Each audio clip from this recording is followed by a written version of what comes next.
we're here with Adam Booth in Monte Carlo. Just witnessed Golovkin take on Martin Murray. What did you make of that, watching that at ringside? It was quite brutal. You know, Golovkin showed his force every round, every minute of every round. Martin Murray showed that, aside from Gennady Golovkin, he can take on, I think, middles or super middles. Bravery beyond the calls of duty. Immense respect for Martin. Golovkin is what he is, but Martin gave him some questions to answer. I thought 4 rounds before the end that it might have come to an end, and I could see Luis Pavon wanted to stop the fight, but each round Martin would just do enough to stop the referee doing anything. But you know, 3 times world title challenger, he takes more credit than anyone, I think, from what he did tonight. Golovkin rolls on, and we'll see what the future holds.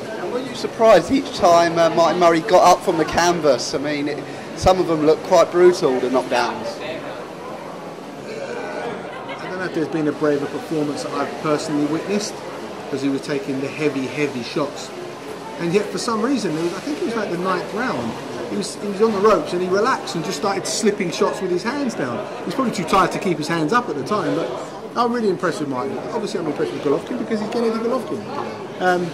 But, you know, good luck to Martin. I hope he has the best of lives. And I genuinely think that if Martin moved up to super middle, he could do something. And in terms of Golovkin, he holds 3 of the world titles at middleweight. You've got another fighter in your stable who holds the other title in that weight class. Do you think you saw anything there tonight that makes you think Andy Lee could beat Golovkin? Well, we've got our thoughts about how the job has to be done, and we'll just keep them because for now it's irrelevant. We've got Peter Quilling on April the 11th, and that's all we're thinking of.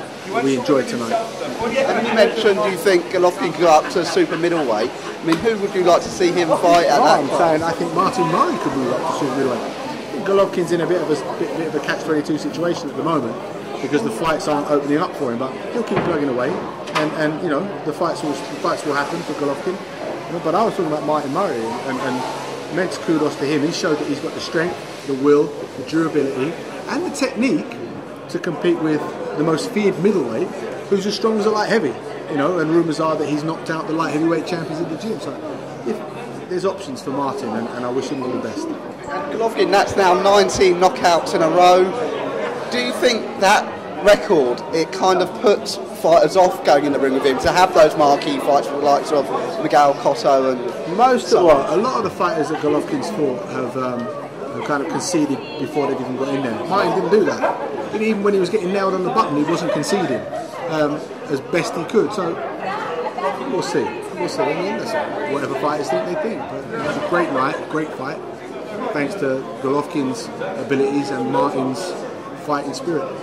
Oh, well, thank you so much for your time, Adam, and best of luck with preparations for Andy Lee's bout against Peter Quilling. Thank you.